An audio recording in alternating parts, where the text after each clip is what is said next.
Excuse me, is anybody sitting here? Sorry, this seat's taken. Sorry.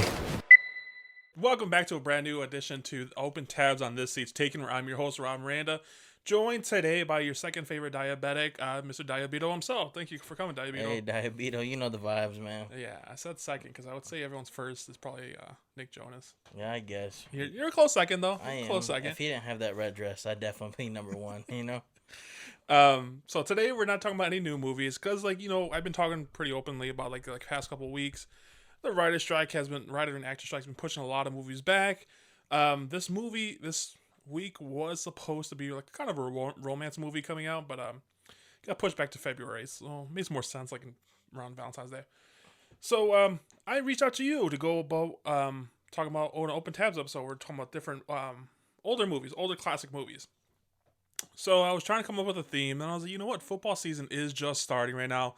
Let's do I started out as a football themed, and then when I was trying to come up with a second movie for us to talk about, it's a baseball movie. So I was like, you know what, it's kind of just a sports theme. And then the movies we're going to be talking about is The Longest Yard with Adam Sandler, and then Bad News Bears with Billy Bob Thornton.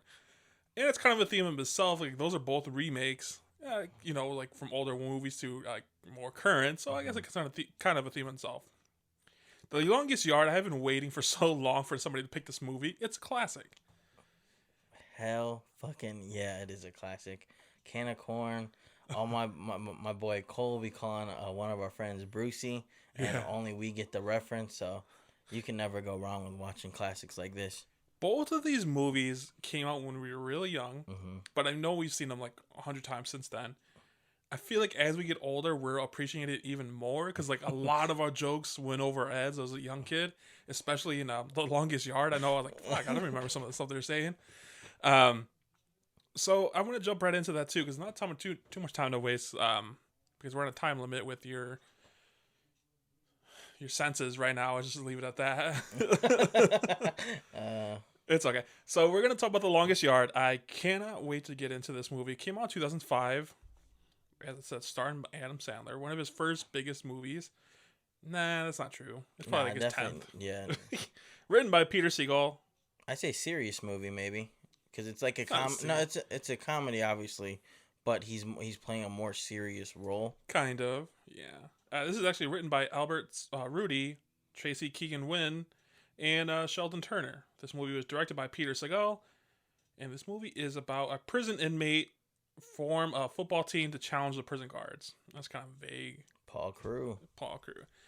Now, like I said, this is a remake after the 1972 movie, The Longest Yard. Some of the even cast members have returned.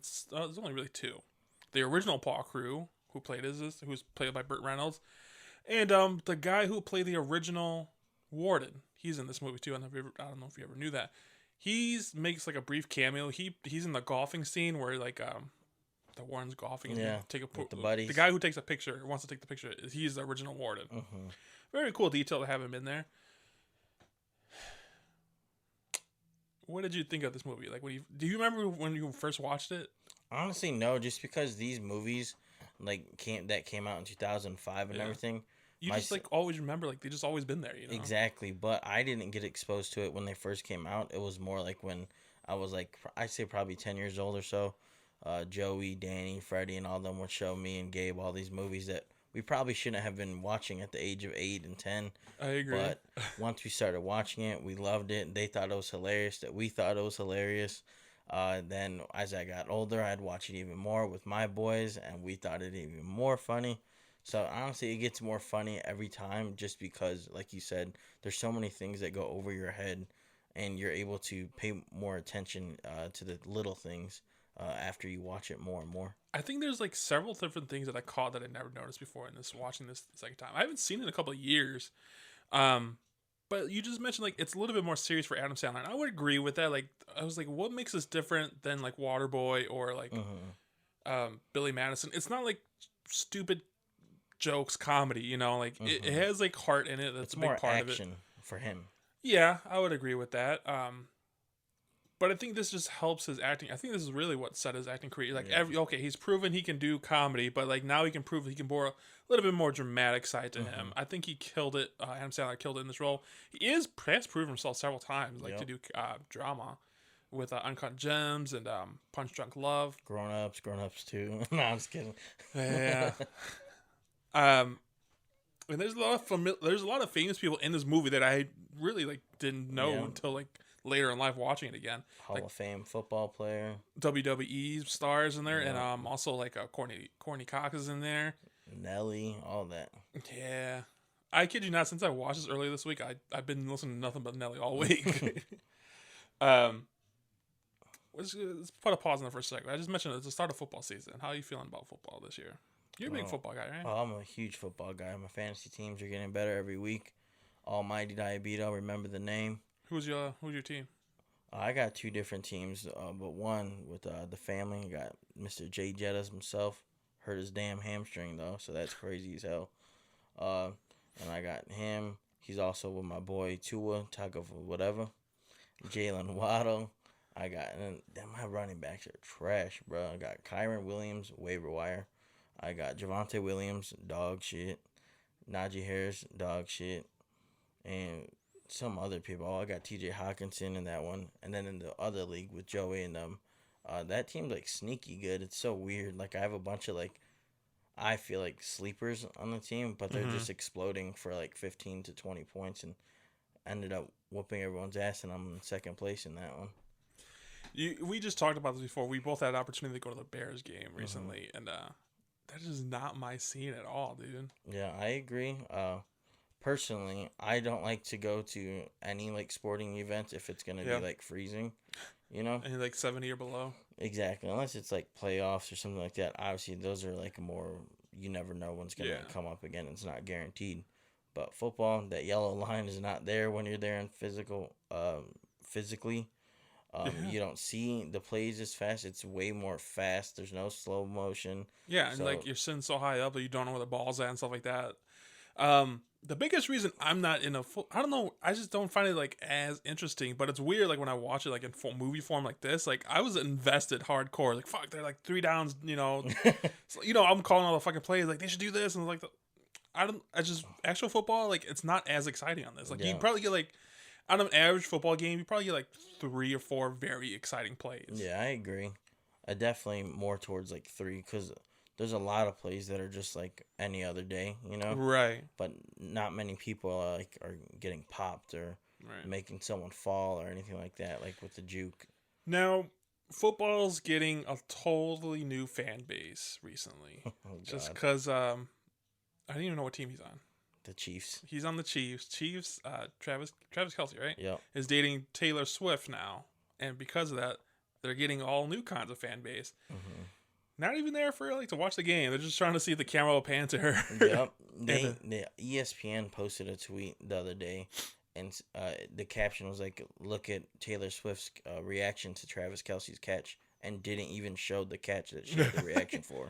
They have had a fun time poking at her on SNL recently with Pete Davidson. I don't know if you've seen that. Yeah. Him and Deion Sanders. She's like huge right now. Like not on top of her concert, on top of this football thing, she's in movie theaters right now. They released her concert. Eras, you said? Yeah. Eras concert in theaters right now, and I've been seeing TikToks all over the place. I kind of want to go to it, but like, just to see if it's I want to let it die down a little bit because you see TikToks of like people getting up out of their seats and dancing and singing with her. Like, that's too much for me. Yeah, I don't know. I might pop it if I go out there. I love dancing. If you go, I'll go with you. That sounds fun. Going back into this movie. Oh, actually, you know what? I want to dive a little bit deeper into football because the biggest theme about The Longest Yard. It's about Paul Crewe, who's famous, but he loses his professional career into point shaving. Is that like a real thing in like football? I honestly genuinely don't know. On the top of my head, I don't like. There hasn't been any huge cases in the last decade or so. Or this movie came out in 2005. I would assume back then it was more of a common thing. I think it definitely happens, but it's behind the scenes. Because it was like every other year, there's something with the referees in basketball or something like that. Yeah, happens, one ref just got fired or ended up retiring early just this past season because he was giving favoritism to a certain team. So I definitely think there's motives behind a lot of the referees' actions, the players' actions, and all of that. Or just like boxing and all that too. Like everything is Could you be a ref in any sport? In any sport, probably not. That's too much pressure for me. They get death threat. You have to be perfect, you know? Yeah, that'll be my biggest thing. Like, I would not be able to make the right calls all the time. Yeah. So let's get into The Longest Yard. Came out in 2005, like as I said. And this movie starts off with Paul Crewe, like in his giant house. He's on top of the world right now. Like, even though he's not in the football, like he's still pretty fucking famous. Like, he has this, makes you think he has a lot of money. He's dating the super hot chick. You know, he has a ton of friends, it looks like. But he's a drunk on top of that. And he gets kind of in a fight with Courtney Cox. It took me forever like to place her. I was like, where did I know her from? This is like right off of Friends too. So she's at her height right now. Courtney Cox is like fighting her. Like, they break up basically. He locks her in a closet, which I have in my notes here. Like, who has a lock on their closet from the outside? Rich people. I was like, what is the purpose for that? That is meant to lock somebody in there. And then he goes on this. He gets mad. Like, I think we should break up. And then he steals her car. Goes on this giant ass police chase, which I feel like you don't see them nowadays. Like, oh yeah, I've honestly never seen a high speed chase. Granted, we live in Northwest Indiana, but still, we're right next to Chicago. Like, and there are so many expressways near us. So I'd love to see definitely a high speed chase one day. So he's drunk at this point driving, and then you said one day, like you're ruined for it. Oh, I am. Jeez. So then he's drunk at this point driving at high speed, and then he gets like freaking the whole California Police Department on his ass, LAPD on his ass, and then he's like he knows he's going to jail, so he's having fun with it. He's like, you know what, fuck it, because she cares about that car. She's like, fuck it, and he hits the brakes, and like a 30-car pileup on his ass. So and he walked away fine. That part confused the hell out of me from when I was younger to now. That shit did not make sense. No. So of course he goes to jail. I don't know what his specific charges were, but he goes like the fucking hardest prison I've ever seen in my life. Oh, super max for no reason. For drunk driving and a high-speed chase, I guess. I know, so quick. Yeah, you think this prison was just only meant for murders and stuff like that. But no, I guess the warden kind of did make calls to get in there, but like, fuck, dude, that's pretty aggressive. I forgot how many years he got in there. Like 4 to 5 or something like that. No, I think it was 3. It was 3 years, and then shit happens, and yeah. So if he would have went to a regular jail, like, it probably would not have been that bad at all. So then he goes, and the warden like, hey, like, I recruited you here. I wanted you to come here because my guards have a football team, and they go like play in, I guess, other prisons and something like that. Which to me is like, what the fuck? Why would taxpayers pay for this? You know. So then and Paul Crewe was basically like, I just want to do my time and just be gone, because one of the other guards kind of goes underneath the warden and is like, hey, like, we can handle this on our own. Like, fuck him. Don't say you would help us. So trying to protect himself, he's like, okay, bet. The warden catches on and was like, you fucking asshole. So the prison guard, he's like, you asshole. Like, what the fuck are you doing telling these people? So then, of course, it pisses off the guards even more. Now, fucking Paul Crewe has a hit on his back. From the jump, he had a target on his back. Yeah, because not only that, people hate him just because the point shaving thing. Like, it's something like very un-American. Yeah, he's not man enough to address it. Yeah, I would 100% agree with that. So he goes, he wants to keep his head down, but like, what happens was he meets Caretaker, played by Chris Rock. Do you know that character was almost played by, I believe it was Snoop Dogg? That would have been different. I don't think it would have been as funny, you know? I would agree, not as funny. I think he would have did a great job, but I think Chris Rock added something. He has a higher energy than Snoop Dogg. Yeah, and like Snoop Dogg, he's tall as hell, so it's like why aren't you playing wide receiver, you know? He's skinny. I think the reason he was almost attached to it is because like this is like around the time Starsky and Hutch came out, and his acting career was kind of just starting off. I think he would have been pretty funny at it, like I said, but Chris Rock, I feel like he improvised a lot of his lines. Yep.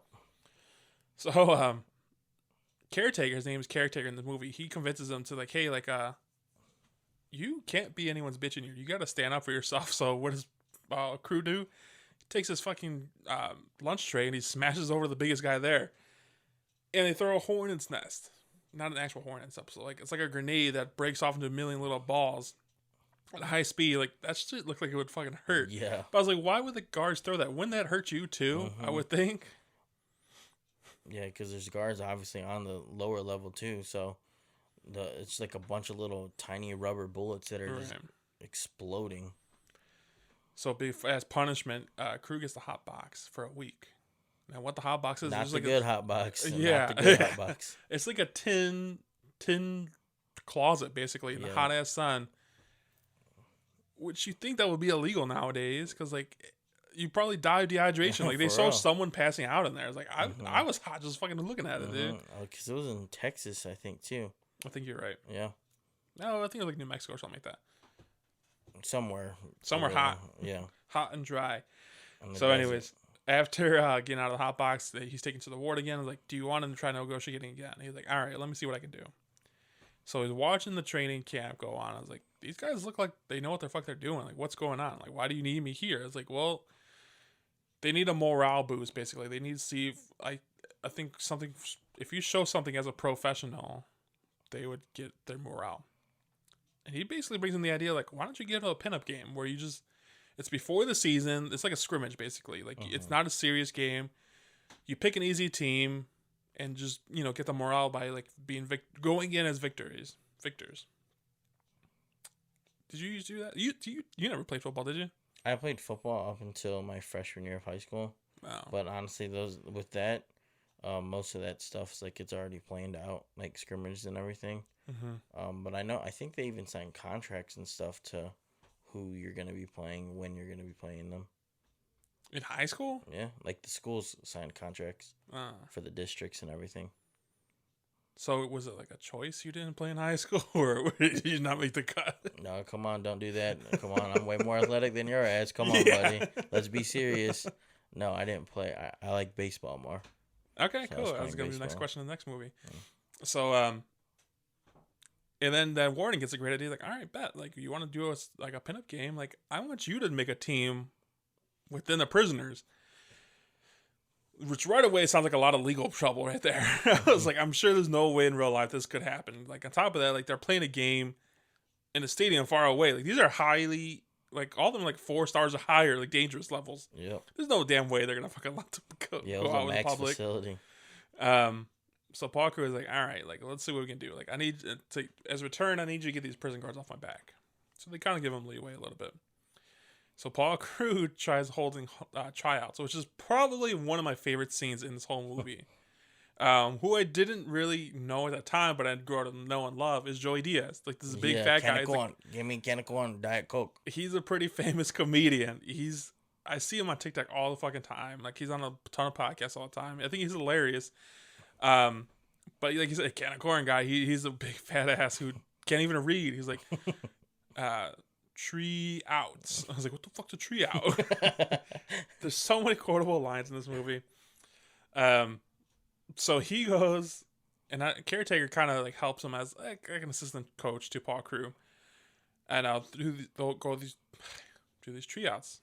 So we also meet Brucey's character in this. Fucking Brucey, my boy. A lot of these people are in a handful of Adam Sandler movies, like Brucey. I've seen him in a couple. Joey Diaz, I don't know if he's ever made a return. Honestly, no. Terry Crews, maybe it's been like 1 or 2. Even Stone Cold Steve Austin's appeared in a couple of Adam Sandler's movies. So, a lot of a lot of the black inmates don't want to join because like they think it's stupid. Yeah. Especially playing against the guards, it seems like unfair from the get go, which it does to me too. So he gets like the slim pickings for the people who do want to show up. He goes and he gets like, I think, one black guy, and he's huge, but he has like a mind of like a freaking 9-year-old probably. It's hilarious, and they do these running tryouts and stuff like that. And then he recruits Nate Scarabell, who plays the original Paul Crew in the 1974 movie, I think I said, played by Burt Reynolds. This movie, I think him and Adam Sandler really formed a bond because he's in several movies. He's several references in the movies he's not in. Burt Reynolds is an icon who recently passed away not too long ago, I feel like. Yep. Right before Hubie Halloween. Because there's a poster of him in there. So now that they've recruited him, they're kind of forming a little bit more of a team. So they're trying to run plays and stuff like that. But no one knows how to. No inmate knows how to play football. Instead of tackling, they're fucking bringing out brass knuckles and punching the shit out of each other. Doing kicks and stuff. Fucking hilarious. Now, Nate, I'm gonna keep calling him Nate, but Nate, The coach. we'll call him Coach. Coach gets the idea to break into some of the records for the inmates to find out we need the most badass players in this team. So they break into the record facility, and they find out it's ranked by stars. Like 1 star, you're not like really a threat. 5 stars is the max you can go, meaning like you probably should be in max security. This is where they find out caretaker is a 1/2 star, which makes you think like, why the fuck is he in this facility in the first place? I kind of wish they told it, like, give you the reasoning why. Yep. And then they find out some like a handful of 5 stars, which comes into play some of the WWE stars and some actual old football players, right? Yep, Michael Irvin. So they come into play, and one of them's, I can't remember his name. The one that's like locked up, and Great Khali. that's his real name. He's a wrestler too. Yeah. The guy who plays Turley. Yeah, the big Indian guy, Oh, the giant. Yeah, he's called the Great Khali. He's from WWE. that dude was scary looking, especially standing next to Adam Sandler. Just in comparison, Adam Sandler was kind of in shape in this movie too. Do you realize? Like, there's a scene where a couple where his shirt's off, and I'm like, damn, dude, he's kind of cut. So then, Whoa. yeah. Jeez. Damn. Yeah. So then they recruit a handful of people. Turley isn't on board right away. But how they get these players is like they find out these players are kind of getting picked on a lot by the inmates. So like they use it against them. It's like, fuck it, I'll play if I can kick his ass then. So now they're starting to look better. Their plays a little bit better. But now comes the problem with the offense side. They can't find anybody who can catch the ball, basically. Just making sure I was recording. Specifically, Brucey. Brucey sucks ass and everything. There's several times like, why can't I be quarterback? He's like, all right, you're right. Throw me the ball. He's like, that's why, you dumbass. So then, anyways, they realize like we need running backs. So then caretaker's like, you know where to go. So they go to the basketball courts where they most of the black inmates who are very athletic there, you can tell, but they want nothing to do with them. So then Adam Sandler, Paul Crew was like, I'll play you for it 1-on-1, talking to what's his name? I know his real name, but I don't know. What's his real name? Michael Irvin. Michael Irvin played Deacon Moss. He goes to Deacon Moss to play like, hey, like if I beat you 1-on-1, you guys would have to come play for us. But if you beat me, I'll never bother you guys again. Which to me kind of seems like an unfair deal. I was like, I would think they would want more.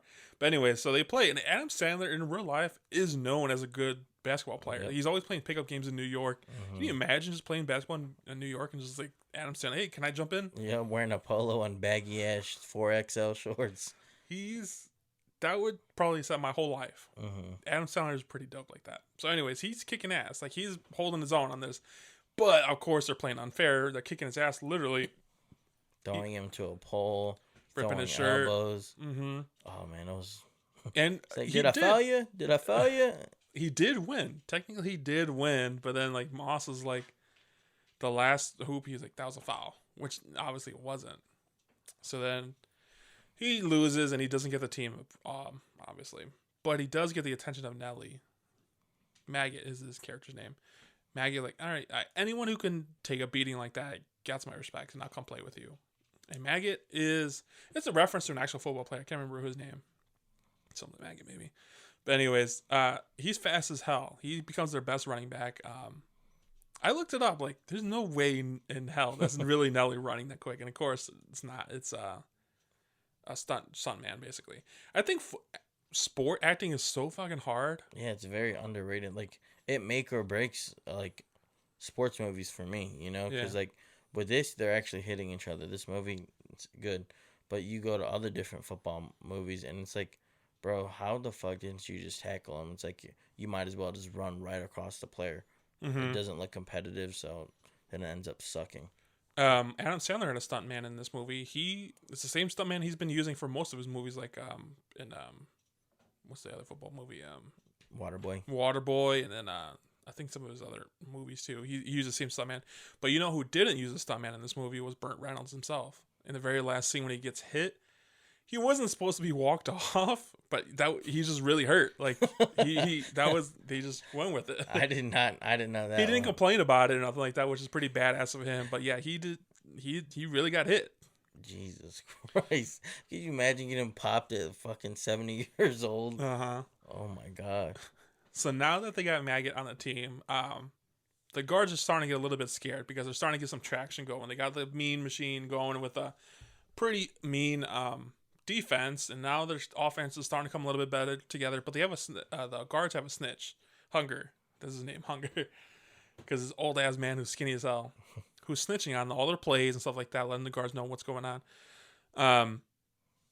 So they decided, like, all right, we gotta like do something about this Maggot guy. We gotta like break his spirits almost, like discourage him from wanting to play. So they try going to the library where he's working to kind of like threaten him without threatening him. They're like knocking books over, making him pick him up, calling him the N-word and stuff like that.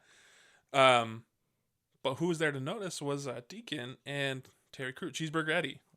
Cheeseburger Eddie, who is the hookup from McDonald's, we were going to say earlier. He goes, and then they witness him like getting picked on. So out of respect for him, they're like, all right, we can't let the guards get away with this bullshit. So all the basketball players come to play on the team. And now the team is like perfect, honestly. Like everyone's fucking good as hell. The team's flowing. All is well. And the prisoner is very scared now. Not the prisoners. The guards are very scared now. They're like worried what to do. So what do? They try to get them from practicing. And they only have like 4 weeks to practice. Get this team together, get plays, and perfect everything. Granted, they were formed specifically to lose, but then Paul Crew came like, we can't let them get away with this shit. Would you join this team if you were locked up? Oh, I'd whip them guards' ass. Yeah. You don't know about me in the flag football, Rob. I get down, bro. But this is not flag football. This is contact football. Hey, contact football, flag football, tomato, I'm kicking ass. You can know that. So then, out of the guards, like, try to prevent them from practicing is, they flood the field that they practice on with a hose. Like, it didn't rain. They just flooded it with water and made it all muddy and stuff like that. And try to discourage them. But then Adam Sandler gives a fucking great pep talk. And he goes like, I think, basically long story short, like the guy's scared. Honestly, like you guys are a fucking mean machine. You guys are ugly, disgusting criminals wanting to kick some ass, and they are scared of you. So like we can practice right now, or we can go home, go back to our cells and try to do it the next day. Or we can just, like I said, go have a fun time right now. One of the best scenes in the whole fucking movie. I love this. It's so wholesome. Like this whole team goes out there. Like it's a great bonding moment too with everybody. They're just like they transform to like 12-year-olds, just playing in the backyard with their friends, like playing in the mud. Like they're not doing any plays. They're just throwing around the football. It's awesome. It's like it brings you back to the time when you were kids, just hanging out with the kids in the neighborhood. You know. Yeah, the nostalgia, playing the game, when you with the song. What the fuck's it called? Have you ever seen Rain or something like that? Yeah, they just that whole scene, like you said, they're laughing. They're wholesome, very wholesome. So then, cut to the next day is the last practice, I believe. Everyone's come together and stuff like that. They're getting ready to go on the big bus, go on the trip the next day. Caretaker goes to Adam Sandler's cell to like kind of give him a little present. I think it was like I forgot what it was exactly. But he turns on the light, and I don't know if you noticed the music's suspenseful until it turns on the light. But that's because in the first movie, the original movie, when he hits the light, that's when the explosion happens. But in this movie, it's when he turns the radio. I like how they did that. Kind of threw you off a little bit. Yep. The radio goes off and Caretaker dies in this explosion. How man Hunger got these tools and knowledge to fucking do that? Yeah, to build the bomb, like no fucking clue. Because it was meant for crew, which is wild to think about.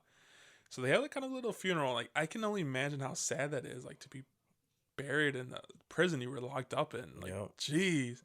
Because like he wanted to go out. He wanted to see his mom and everything like that. And the picture they used for his mother in this movie is a real picture of him as a baby and his mom in real life. This is a very cool touch. if anything, this just lights a fire underneath the team. Like, now we gotta fucking kick their ass. Crew goes back, and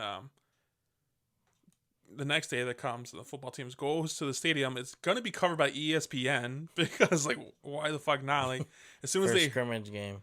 As soon as they heard prisoners playing against guards, they were all for it. So they rented out this local high school football.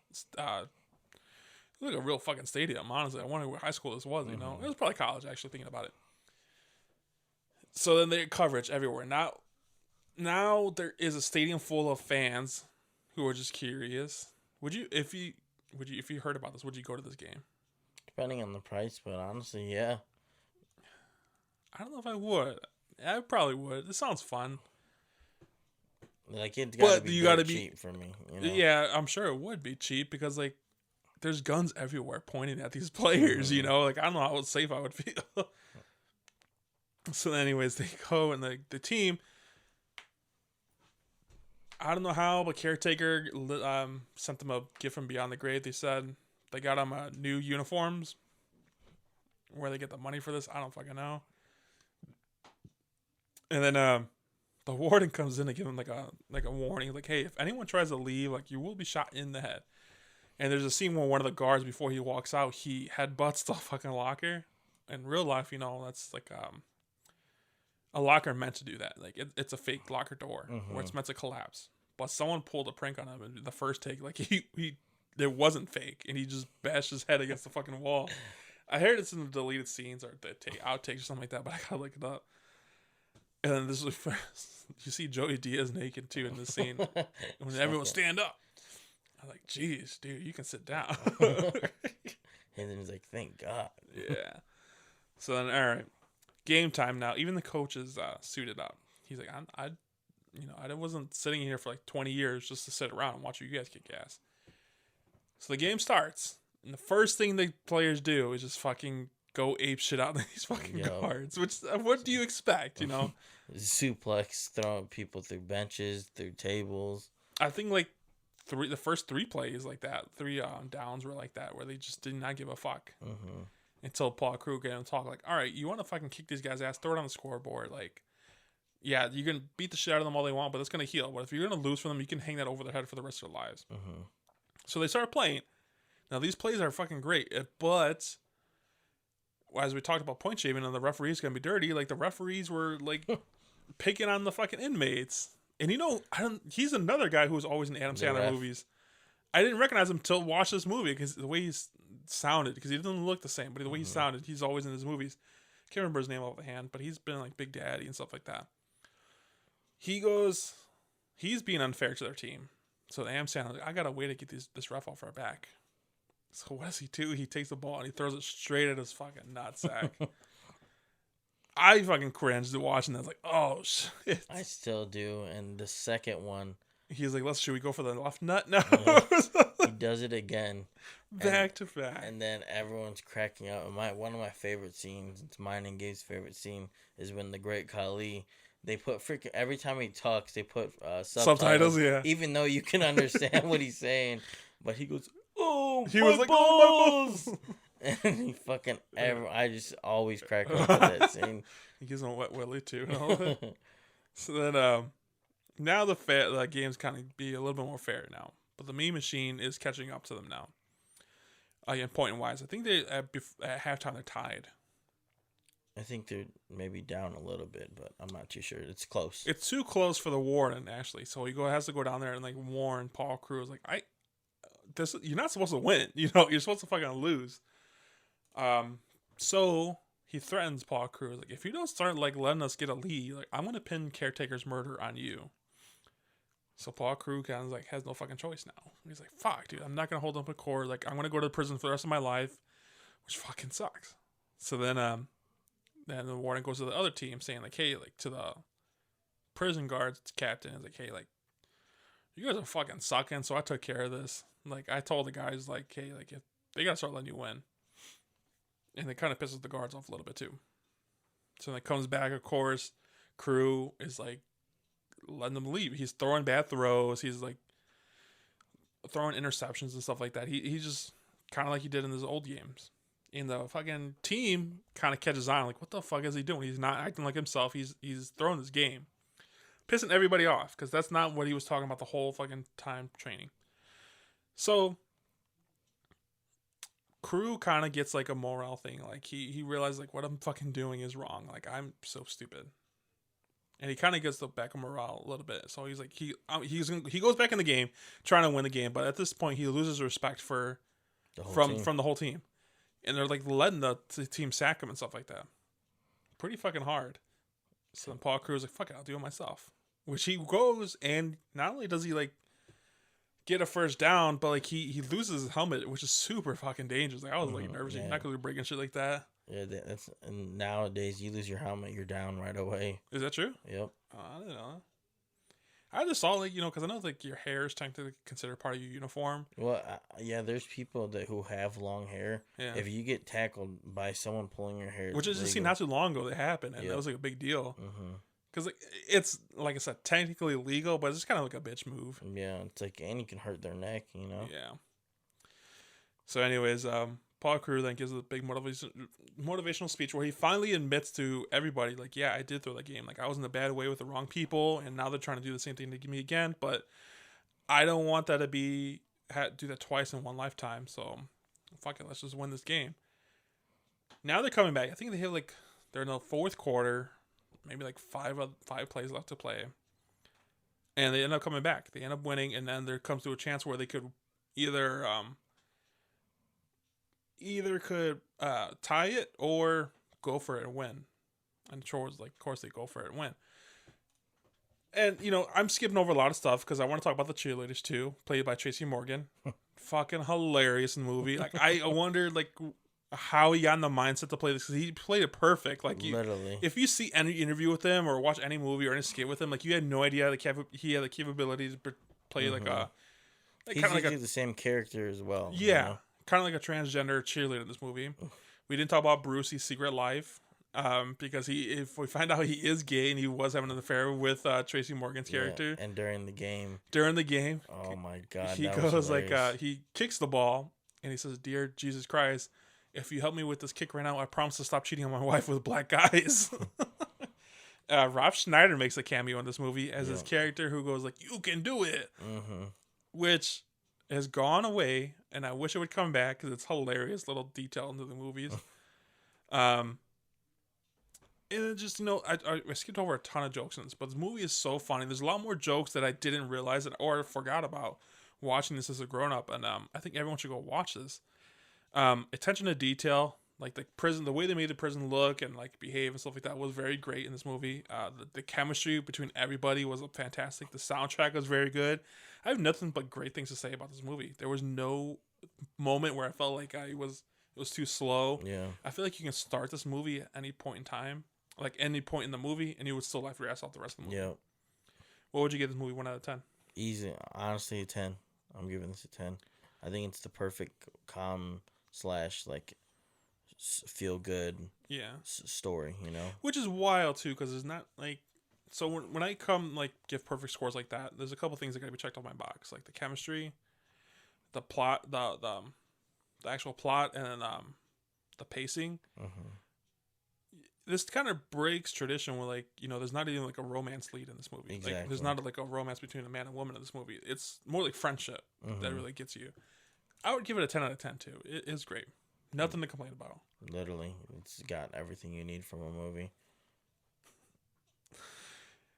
When's the next time you're gonna watch this? I'm probably gonna watch this tonight. Honestly, I'll probably it's one of my go-to movies if it's ever like you don't want to rewatch a TV show or have it on the background. Just laughing. You're gonna laugh no matter what. It's such a great movie. It's such a great bonding movie too. Like, and there's still some people out there who haven't seen it. Yep. Which is wild. So watch it with them for the first time though is awesome. And I think one of the best things about it is like you don't even need to like football to like the movie. Like, it's just a great movie regardless. I'm glad you said that because it's a great point too. Now I want to go into our second movie. It's a throwback movie. It's also a remake from the 70s movie called Bad News Bears. It's a remake from The Bad News Bears. And you said are you more of a baseball fan than a football fan, or would you say?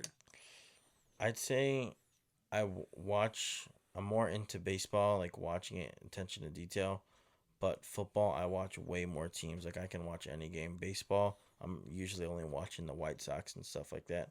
But easily, baseball games are way better than football games if you're there physically.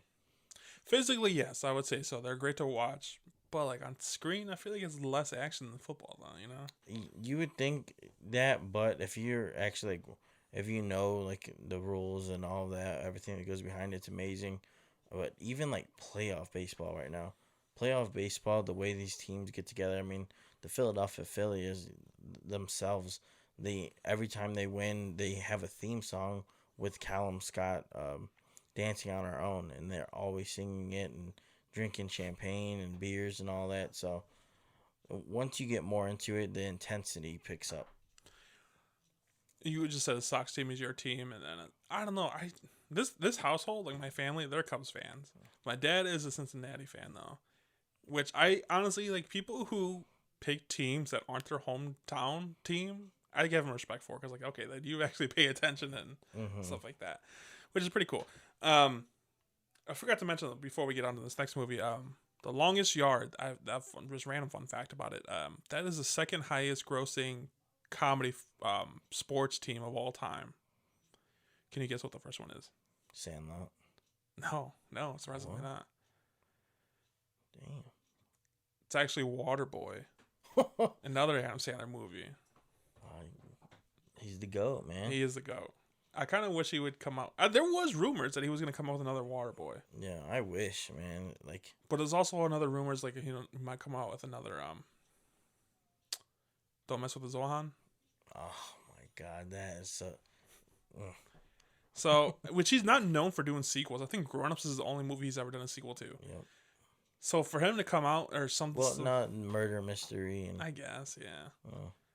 But for him to come out, like, but one of his classic movies, like to see, there is kind of connections, like theories out there where all his movies are connecting someone to another, and you definitely see a little bit more of that in Hubie Halloween. But I would like to see like a definite confirmation, maybe the characters crossing over and stuff like that. Yeah, just a cameo or something. Which you kind of do see in Hubie Halloween, let's say with Ben Stiller's from from Happy Gilmore, Billy Madison. No, it's Happy Gilmore. Happy Gilmore. All right, so Bad News Bears. This is like the peak of Billy Bob Thornton's career, I would say. Yeah. Early 2000s. He's been around forever, but this is like the same time as like Bad Santa and other movie with Halle Berry. I forgot what it is. But Billy Bob Thornton is just a character-driven guy. Like he's. I think I talked with Brandon on this episode a long time ago. There aren't really more comedies being made nowadays. Some people blame that on like superhero movies, which I kind of agree with, but there aren't new comedies being made, and there's not really character driven comedies. But what I mean by that, like movies like Austin Power was a character that movie, like Ace Ventura, like I'm trying to think of like even just Bad Santa and stuff like that. Even this movie, like it's his character that leads this whole movie and to make it what it is great. Yes. And it's not. It's sad to see there's nothing like that. Like, and you try to think of actors that could pull it off, like a younger actor now, because like all over these great actors getting older now, they just don't have the energy. Like Jim Carrey, he's just not as fast and like wacky as he used to be. Which is it just comes with age. And I tried picturing like who is the next big one like that, but like you can't. It's probably done and over with. I'm hoping there's just like a trend that's gonna come back eventually, but who knows. But this movie, like I said, is a remake from the 70s, I think in 1975. It's directed by Richard Linklater. Written by written by Bill Lancaster and Glenn Ficarra. Screenplay by John Rickale? I don't know where the people come up with these last names. It's a grizzled little league coach. A grizzled little league coach tries to turn his team of misfits into champs. This movie had a lot of random bits in this movie that just makes it funnier. I think every time you watch this movie, you find something more funny about it. Because I would say a lot of the dialogue is kind of mumbled by these little kids because they're either shy or something like that. But when you listen again, I was like, oh, fuck, what he said was pretty funny, you know? Or like just something like a last minute wit thrown by the coach, like an insult. And it's like, what the fuck? He just cracks you the fuck up. it opens up with Billy Bob Thornton's character. Let me pull up his name. This movie. You said that a little aggressively right there, Bob. Rob, you said it cracks me the fuck up every time. Buttermaker, that's his name, which is a hilarious name in itself. Buttermaker is a exterminator for like rodents and rats and bugs and shit like that. So you're opening up like just him walking from the kitchen, letting all these rats go in this woman's house. I'll be by tomorrow to fix that up. And then you see him drive to a little league field. What never was clear to me is like why he's taking this job. Like I thought maybe it was like community service. Yeah, or something like he was that. sentenced by this. Like, but no, he just took a check. So like I think he just did it for the money. Mm-hmm. Which nowadays, like if a coach didn't have a kid on the team, I would question why the fuck would you want to be around these little kids? You know, weirdo. But you know, it was said that he was I think he was a pro baseball player back in the day. Even though he played like very little, he played one inning. He probably not even. Yeah, he probably just wanted to be back on the baseball field. Mm-hmm. But like I thought it's because the mom, he's sleeping with one of the moms. Not till later in the film. But it was they had a thing. You think so the whole time? Yes, I never had. I always thought that, but like I never thought they were sleeping together the whole time. Like I don't know if they were sleeping together, but they were like flirting and stuff from the jump. Interesting. So you think that's why he took that? Make sure you don't see my shoulder in there.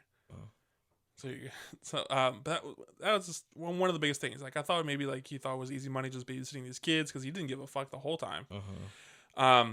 One little detail that I never caught before watching this is like the only reason this team was formed was because what's her name, Miss Liz Whitewood, like was suing the community for not letting some of the kids on the team because they quote unquote kind of suck. Mm-hmm.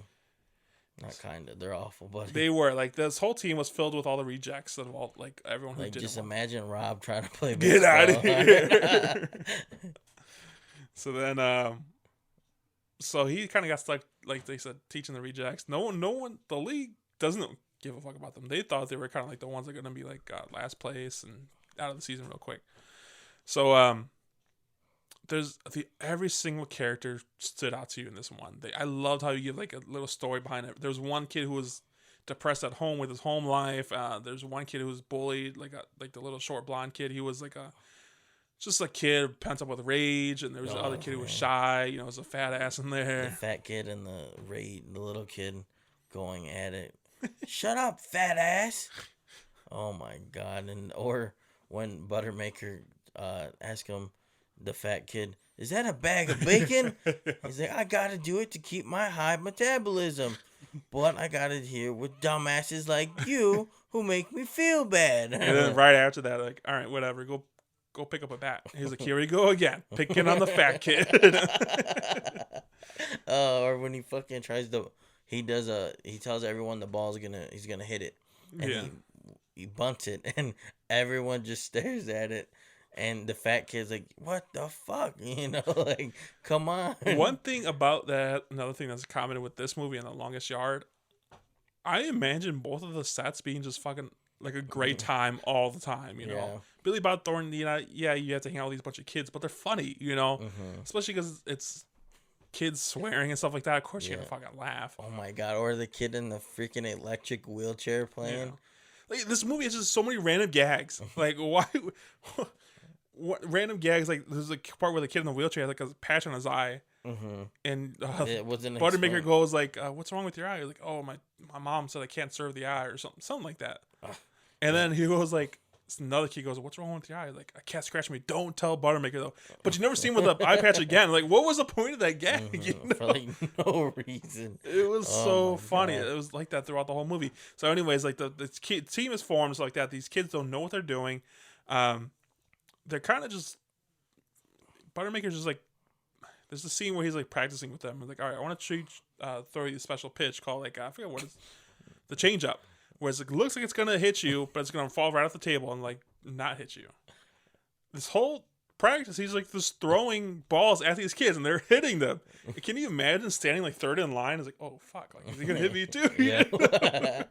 And then they started like ducking. He's like, no, get your ass back in there. He kind of brings his character from Bad Santa into this movie. Have you seen that movie, Bad Santa? Okay. The little elf. Oh, my boy. So then he kind of like drunk. He's a pass out from that drunk. Yep. But then there's a team meeting, not team meeting, like team dinner with all the leagues and stuff like that. And then he brings like a hooker. Buttermaker brings a hooker to dinner. Like, No, was it a hooker or was it either way, it was a hooker or a stripper or something. something like that. So this is where he finds out from one of the moms, like, hey, like you need to find sponsors about uniform. Sorry, you need to find sponsors for uniforms. He's like, what do you mean? Like, you got to go business to business, trying to find someone who will pay for the uniforms. So there's like a little bit of montage of him going to like check cashing places, and in the original one, I think he gets sponsored by like a bail bondsman, and this one he gets sponsored by a strip club. Hilarious detail. So then on the back of the uniforms, it says like I forget what the strip club was called, like something gentleman's club. And it's like it's got the woman like doing the classic heels up. Yeah. So then they got uniforms, and he's taking these kids like, okay, we're gonna go to batting practice, but then he just takes them to his job like as an exterminator. So these kids are just like, going rat infested crawl places, and then just spraying the shit out each other with a exterminator. Yep, and then one kid brings back the rat, and he's like, "What do you want me to do with it?" He's like, "Throw it away." He's like, "Where?" He's like, "In the house." Like, duh. He goes, save the traps. Oh my god, that would be so gross. I couldn't do that. And now the funny thing is, none of the freaking kids questioned it. You know, they just kept going. All right. And now also Buttermaker kind of has like a feud going with Roy Bullock, who's played by Greg Kinnear, who I've seen in a handful of things. He's a very funny actor. He played this role perfectly, kind of like a dick a little bit, who was a fan of Buttermakers, like he watched him growing up, and he was excited he was a pro, but he never left that town and stuff like that. I'm talking about Roy Bullock. He is kind of like jealous, envious, and stuff like that, and he sees he's a drunk now. He thinks he's better than him now, but they have a feud going throughout the whole team, the whole league. I think they were the first game that they played, and they get destroyed. The Bears get destroyed, which another thing to me, like, they're playing against teams like the Yankees, the Dodgers, and stuff like that. Real MLB's teams, and they're playing the Bears. How did that happen, you know? I think some of them are little league teams. Bro. Yeah, there was a couple where they use like minor league teams and stuff like that, but maybe, I don't know if the Bears are a minor league team, to be honest, but it was weird. And then the Yankees logo they used was just a Y. It looks so cringe. Probably for like copyrights reason. I can see why. Maybe like, unless I said it was 2005, maybe that was their logo back then. No, they haven't. They've had the same logo their whole career, man.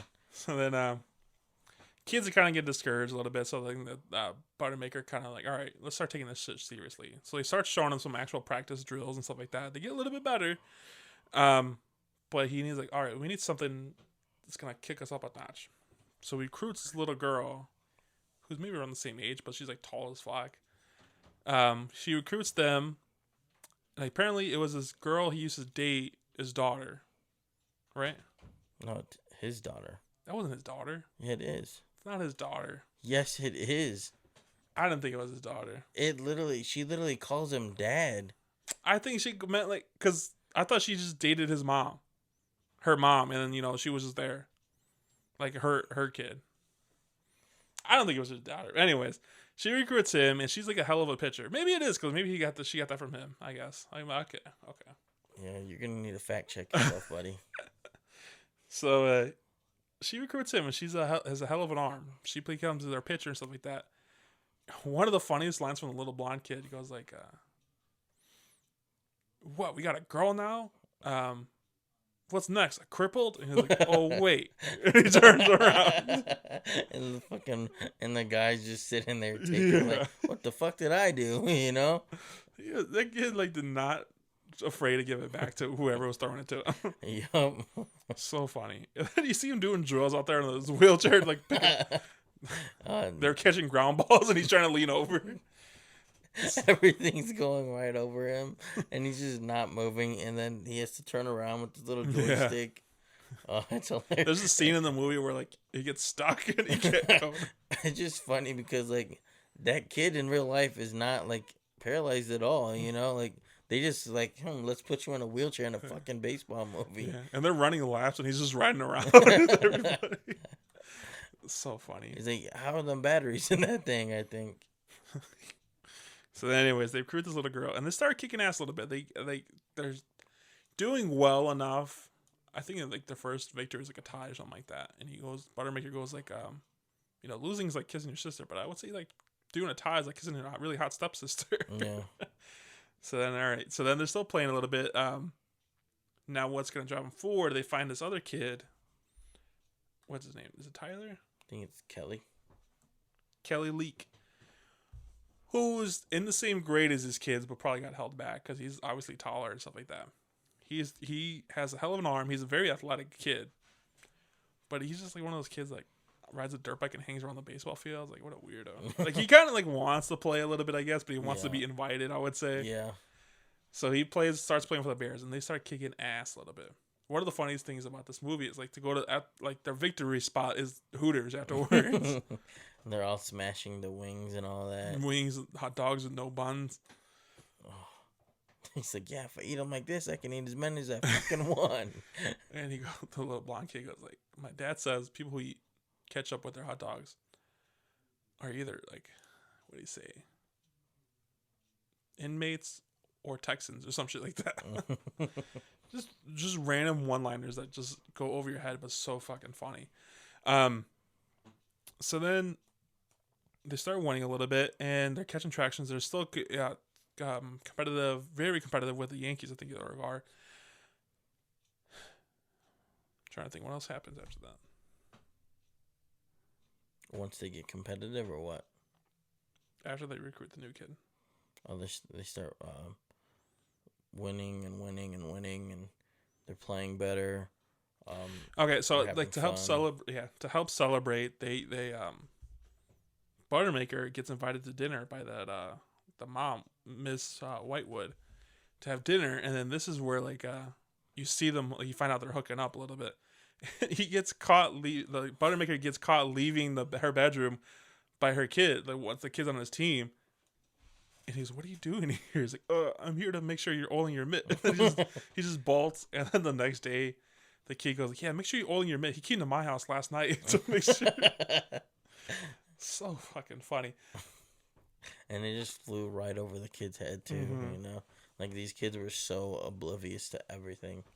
We were too, apparently, because like we watched this movie not knowing half of the fucking jokes. So then, all right, they make it to the finals, not the finals, the championship. The championship between them and the Yankees. Now the other coach, Roy Bullock, is kind of an asshole. Like, he kind of is similar to Buttermaker. All he cares about is winning, no matter how he gets it. He's kind of even addicted to his own son, who's on the team. They start playing, and Buttermaker at this point, he's just like wants to win just to prove a point to the Yankees coach. To the point where he tells, like, all right, everyone let Kelly basically handle the ball. Like, he tells Kelly, like, if the ball's near you, just become a vacuum and suck it up. So he's kind of stepping on these other kids' toes, and the kids are getting pissed off at him and stuff like that. And it isn't until the other team, Roy Bullock, the coach for the Yankees, snaps on his son, and he even pushes him on the ground, yelling at him because, like, he throws a ball at the fat kid. I'm just calling him the fat kid. Kind of a mistake, he says, but like he kind of thinks it's on purpose. So the coach goes up to him, hey, did you try hitting him? Like, that's not cool. He already doesn't like him because he's not the best player. And he pushes him on the ground. And he's pushing him on the ground in front of everybody, like the whole teams, the parents, and stuff like that. Like, there's no coming back from that, dude. Like, you just gotta, like, I don't even know if you can say sorry or it'll make it better, dude. Yeah, he just tried to make it nonchalant. Even from that moment to the end of the movie, he doesn't connect with the son again. Like, they just leave it at that. And Buttermaker, like, sees us, like, oh, fuck, that's kind of like me. I gotta get out of here. Like, I gotta change my way. So he tells the team a little bit, like, all right, I'm sorry I'm an asshole. I'm trying to do this for the win, but you guys are here just to have fun. Like, you want to be champions, but not in the way I'm doing it. So he sits out some of his best players, and he puts the wheelchair kid in the left field. I forgot who else he moves out there. But the wheelchair kid ended up catching a baseball. Probably the highlight of his life, I would say. Oh my god, this shit was hilarious. And like we said in the last movie, like, watching it in person, it's kind of exciting, stuff like that. But most of the time, especially in baseball, you probably get like 2 or 3 plays that are very exciting at the moment. But this game, like, it was the highlights. Like, I was so invested in this game because you thought they were gonna win. the last second they lose, and then my heart like dropped. Like, no, like I was invested. Like Yeah, I was you rooting feel for like these it kids. was your team, you know. So they lose, but they win like a moral victory because like Yeah. they start celebrating. Buttermaker gives them a beer, but it's like non-alcoholic beer. Yep. They they start celebrating, and then they're handing out the trophies and everything. Just And chugging beers. Yep. And then they pretty much say fuck the second place trophy and start pouring the beer on the other team and stuff, and it's just hilarious. Like no one's saying nothing. These kids have beers. Like yeah, it's non-alcoholic, but if I look at that, like I can't tell it's non-alcoholic. Just it looks just like a Dos Equis. And then yeah, it did. The soundtrack in this movie was dope. Like a lot of early 2000 bands and stuff like that playing. Like I can't remember the song where it ends on, but that was a great song. The chemistry between all these kids and Buttermaker killed it. Billy Bob Thornton is such a character-driven guy. He's so funny, and I could tell a lot of his improv, like his stuff was improv too. Like his arguments between the coaches and stuff like that. There's one beginning scenes, opening scenes, like where he's just checking out a softball player. just like he's like, look at the ass of that second baseman. Yeah, and they didn't like it. It was I thought it was like 12-year-olds that he was talking about. Like, what the hell? Like, what is he doing? And it ended up being an adult softball league. I thought it was like high schoolers at least. Honestly, it could have been. I don't know. But yeah, this movie is so like money. Like I said, some of the dialogue is kind of mumbled by the kids because either they're shy or you just can't really hear them. But like, I watched this with subtitles. But like what they were fucking saying, like I went over my head before, and I was so fucking funny. I love this movie without a doubt. I haven't seen it in a couple of years, but we're rewatching it for the first time in a while. It was hysterical. Yeah, it didn't disappoint. That's for sure. When it's probably been more than a couple of years for me. Like so it was like almost like watching it for the first time again. Did you watch it by yourself or? Yeah. Oh, you watched it at work. You said. Huh? Yeah, I was watching it at work in between like task and everything. I had my AirPod in. And it was hilarious. Like there was moments where like I had to like pause it because I laughed too loud, And so that and The Longest Yard and just those little things, I had to like try to hold in my laughter. I don't know what it is. They cracked the code with their pacing too. Like, it did not feel like it dragged on. It did not feel like it was too short. Yeah. Just a random fun fact about this movie. This movie was supposed to have a sequel. Like it was going to have a sequel, but it underperformed in theaters. Yeah. Which is disappointing, but at the same time, like I'm kind of glad they didn't have one. Well, no, it came out. Oh, maybe like years later, but yeah, but it was awful. Yeah, that's probably why I didn't hear about it. Yeah, the second one's really, really bad. Another good baseball one is the Benchwarmers. Oh my god, that's a good one too. That had a sequel. Benchwarmers. That had a sequel too, but same thing. Like it just sucked. I never seen it. Horrible. Don't even waste your time watching that one. This is such an early 2000s vibe of this movie. I loved it so much. Like there's so many like just like the music alone, and it's very like a summertime movie. I felt like the casting was great. The placement, like it's a small town and stuff like that. It felt very like relatable kind of home setting. Yeah, just the kids picking on each other. Like fuck, we used to do that too. It was very like home based, especially me. I was a fat kid. I was relating to that fat kid a lot. You had your bag of bacon too, huh? What would you give this 1 out of 10? I'd give this one an 8. I don't know what I would change about this movie. I don't think I'd have anything to complain about it. Not that I'm complaining, but what separates it from a 10 for me from that to Longest Yard is, to me, there was more like one-liners for the most part. Like there wasn't as many like scenes where, oh my god, that was like just fucking hilarious. Like I can think of The Longest Yard when that guy gets hit in the balls twice and think of that scene, instantly start cracking up. So you think there's more like bigger jokes in The Longest Yard, and this one had like a ton of smaller jokes. Yeah. Okay, I could agree with that. I would give it like a 9 out of 10. Yeah. It's still very funny. It's hilarious. Yeah, it's one of the best sport comedy movies out there. And I would definitely watch it again. It's gonna be on rotation for like a summertime movie. Yeah, it's what makes it even better is it's like rated R, so like you don't think like sports comedies, and most of those are like PG-13. So when you're having it rated R, it's even more because they're breaking those rules and the boundaries, and really don't care what anyone else thinks at that point. All right, Chris. Well, I had a great time watching both these movies. I think you're the perfect one to talk about these movies too. Thank you for coming on. Now it's coming towards the end of the year. I usually finish by asking the guests, like, what movie are you looking forward to? But I'm going to split it up to 2 questions now for you, because it's the end of the year. Do you have a movie you're looking forward to, and what movie did you really enjoy in theaters this year? I'd say the movie I'm looking forward to, and just a little bit, just because I love Marvel, is the Marvels. You know what? The trailers do look very good for it. Yeah. I didn't even finish watching not Captain Marvel. The Miss Marvel show. Like I saw the 3 episode, but she looks cool in this one. The last Captain Marvel I wasn't really impressed with. Yeah. But with being a dynamic trio, it could be a decent movie. Yeah, with Rambo and all that. Yeah. But what I like about it is there's like 2 different versions of the trailer. To me, I feel like there's one that's like showing the Miss Marvel a little bit more, the kid, and then there's others focused on Brie Larson, on her actual Captain Marvel, to like so they can try to draw in both demographics. Yeah. What movie have you seen in theaters that you really like? I'm saying, can't really think right now. Can you give me a couple movies that came out this year? There was Creed. I loved Creed 3. Yeah, I Creed saw 3. There was Ant-Man. John Wick 4. was a good one. Yeah, John Wick 4 was. Oppenheimer, Barbie. Yeah. Have you seen those? Yeah, I put John Wick 4 and freaking Barbie. Barbie was hilarious to me. Michael Cera's a goat. Yeah, it was okay.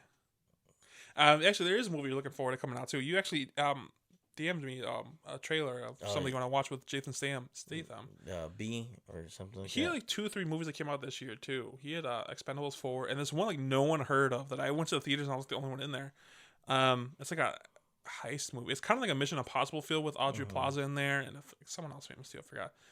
No one talked about that movie. I think it's streaming right now, but I think you would enjoy it if you like Jason Statham. I love him. I just watched both of them. That's like he's like a beekeeper in this new one, isn't it? Yeah, that's what it's called. The Beekeeper. But I thought that came out in January. I think so. So I know you're gonna be on it, right? So. Oh yeah. Well, thank you, Chris, for coming on. Of course. And like we're doing an Open Tabs episode next week, should be our regular scheduled program with the new Leonardo DiCaprio movie, Killers of the Flower Moon. You looking forward to that? I am. I love Leo. Are you gonna go see that or the new Taylor Swift first? Probably Leo. Yeah. I'm not gonna lie. Because like you said, I don't know. Swift is gonna be on your list, though. Yeah. Right? And I'm pretty sure that one's only select theaters, right? It's in Cherville still, but like I don't know for how long. And I might want to let the hype die down a little bit before. From the trailer, like the clips I see on TikTok, it looks pretty awesome cinematography wise. Yeah. Because I was kind of nervous. Like, is this gonna be like someone in the fucking stands? Yeah, like recording on Snapchat, a bunch of Snapchat videos. Yeah, but the camera's like really on stage with her, and it looks really good. Well, thanks, Chris, coming on. Thanks for coming on with your knowledge of football and baseball. It's my pleasure. You know, Diabeto is a jack of all trades. All right. Thank you for everyone listening. Subscribe to the Instagram page and the YouTube channel. Stay tuned next week where I'll be saving you a seat.